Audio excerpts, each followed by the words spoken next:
देखिए एक और सबरिंग की थ्योरम कहा गया देखो इसके पहले की थ्योरम क्या थी कि the union of two subring is needs not be subring, ये प्रूफ किया आपने। तो सब मतलब दो सबरिंग का यूनियन सबरिंग होगा ये जरूरी नहीं है। अब यहां कह रहा है कि union of two subring is subring, वो सबरिंग होगा, लेकिन शर्त क्या है? If one of them is contained in the other. इसका मतलब बता दीजिएगा, इस स्टेटमेंट का मतलब क्या है? One of them is contained in the other, और ये इफ एंड ओनली इफ है, दोनों साइड से आपको प्रूव करना पड़ेगा। इसका मतलब आप बता सकते हैं one of them is contained in the other, एक दूसरे के अंदर कंटेन करे, मतलब एक दूसरे का सबसेट हो। मतलब अगर S1 एक सबरिंग है और S2 है तो या तो S1 पूरा का पूरा S2 के अंदर हो, यानी बड़ा कौन होगा? S1 पूरा का पूरा S2 के अंदर है, S1 के पूरे एलिमेंट S2 के अंदर है, तो S1 is the subset of S2 हो गया। और या तो उल्टा तब ये सबरिंग होगा, अदरवाइज ये सबरिंग नहीं होगा। ठीक है, यानी आपको यहां पर दो तरीके से प्रूफ करना पड़ेगा। एक बार आपको सबरिंग यूनियन को मानना पड़ेगा और ये प्रूफ करना पड़ेगा कि वो एक दूसरे में कंटेन्ड है, और एक बार आप ये दिखाएंगे कि वो एक दूसरे में कंटेन्ड है तो यूनियन उनका सबरिंग होगा। लॉजिक पकड़ में आया?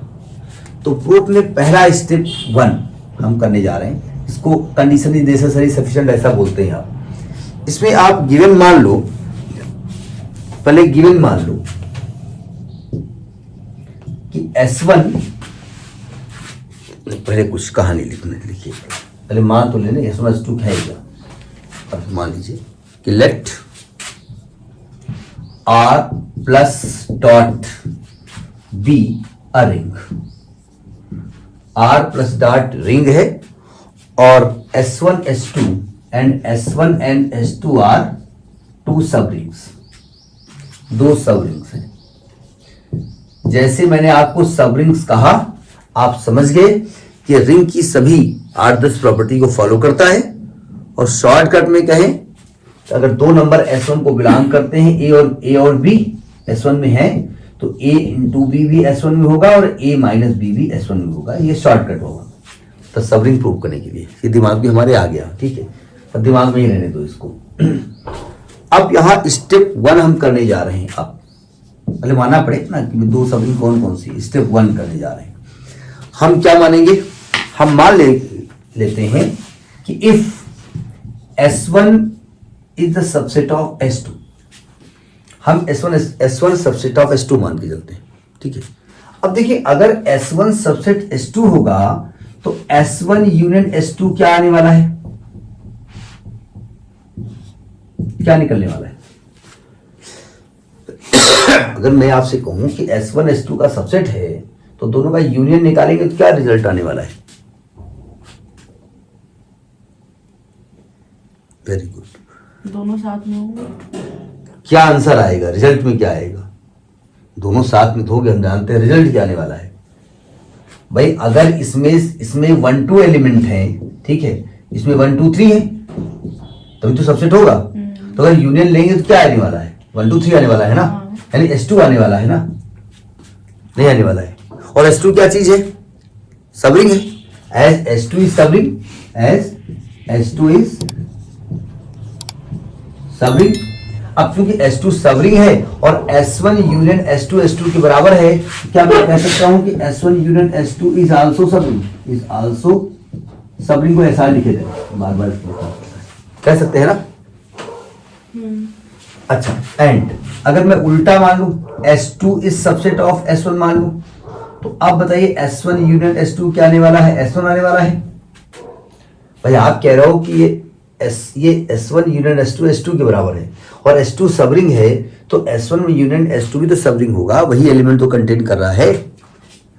As S1 is subring, S1 is subring, so S1 union S2 is also a subring, ये भी सबरिंग होगा। Prove the first part, hence prove the first part. पहला पार्ट प्रूव हो गया, मतलब आपने ये पहला पार्ट मान लिया है कि ये एक दूसरे में कंटेन करते हैं, ये प्रूव कर दिया है कि उनका यूनियन सबरिंग होगा। अब क्या करेंगे हम, अब हम ये दिखाएंगे कि यूनियन तो सब रिंग है, लेकिन S1 S2 में कंटेन करा नहीं करेगा, वो शो करना पड़ेगा। समझ के करिएगा इसको। अब स्टेप 2 थोड़ा सा टेक्निकल है, सावधान।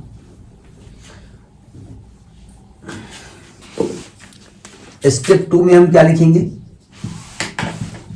2 में लिखेंगे गिवन। गिवन क्या है, S1 union S2 is a सब रिंग, ये गिवन हो गया। और प्रूफ क्या करना है, to prove S1 is subset S2 और S2 इज सबसेट S1।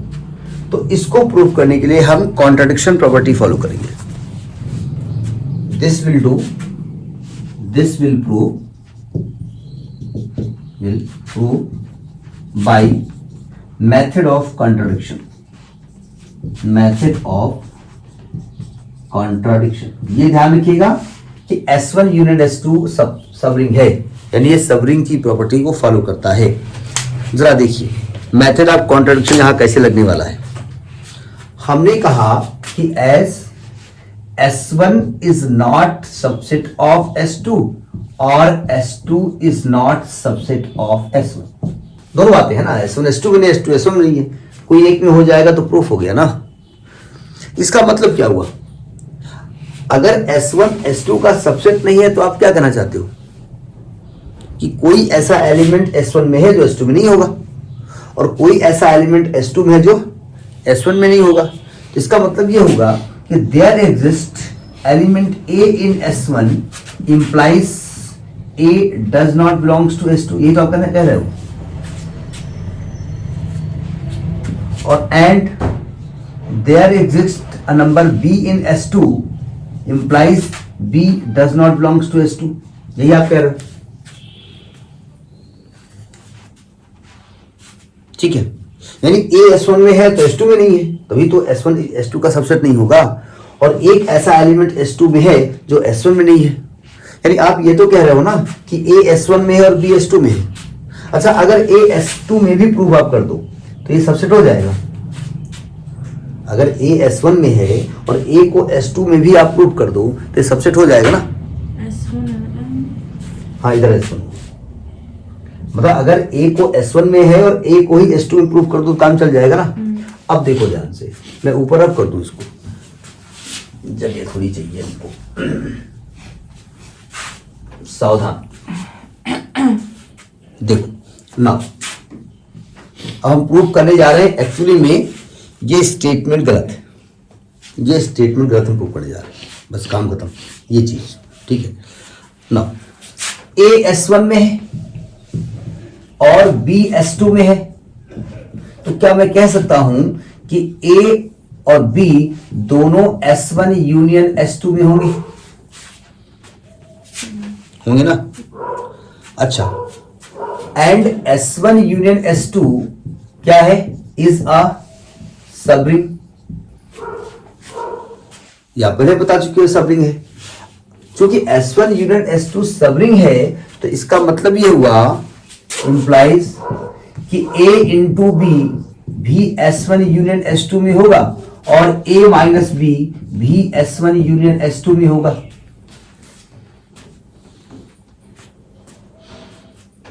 ठीक है, अब देखो ध्यान से, इसकी तो बात नहीं करें, यहां से बात उठाते हैं।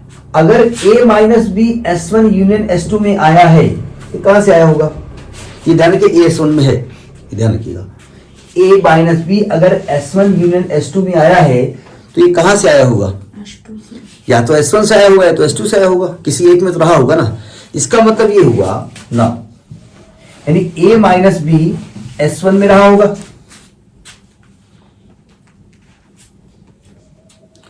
और A ऑलरेडी S1 में है एंड S1 इस सब रिंग है ना।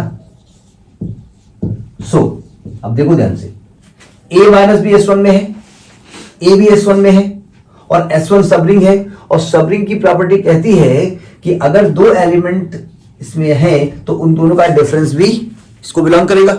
इसका मतलब ये हुआ कि A माइनस और A माइनस B दोनों का डिफरेंस भी किसमें होगा, S1 में होगा। और इसको हम खोल दें तो ए और ए कट जाएगा, तो यानी कि ये हो जाएगा B बिलोंग्स टू S1। ले, which is contradiction, which is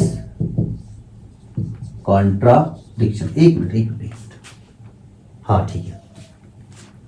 B किसको बिलोंग कर रहा था, और अभी B किसको बिलोंग करने लगा।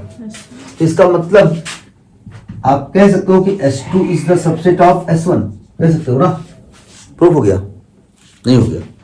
अब उल्टा प्रूफ कर दो इसको। नींद आ रही है, मैथ लेने के पहले दिमाग लगाना चाहिए कि नींद नहीं आनी चाहिए। कर लिया?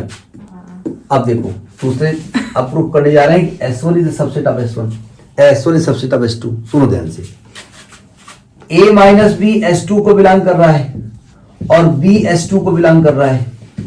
अब हम डिफरेंस करेंगे तो गड़बड़ा जाएगा। अब जरा देखिए ध्यान से, S and S2 is subring. अगर S2 सबरिंग है तो हम जानते हैं कि S2 प्लस एबिलियन ग्रुप होगा, एबिलियन ग्रुप होगा, है ना। और एबिलियन ग्रुप क्या कहता है कि अगर दो एबिलियन ग्रुप की पहली प्रॉपर्टी क्या होती है, क्लोजर। तो बाय क्लोजर प्रॉपर्टी अगर दो नंबर S2 में है तो उनका सम भी S2 में होना चाहिए, यानी A minus B plus B भी S2 में होना चाहिए, यानी A भी S2 में होना चाहिए, विच is contradiction, which is contradiction लिखा हुआ है। सो S2 is the subset of S1, hence proved. ये तो प्रूव करना था आपको। तो ये छोटी सी थ्योरम है, समझ आ गई बात, करिए इसको।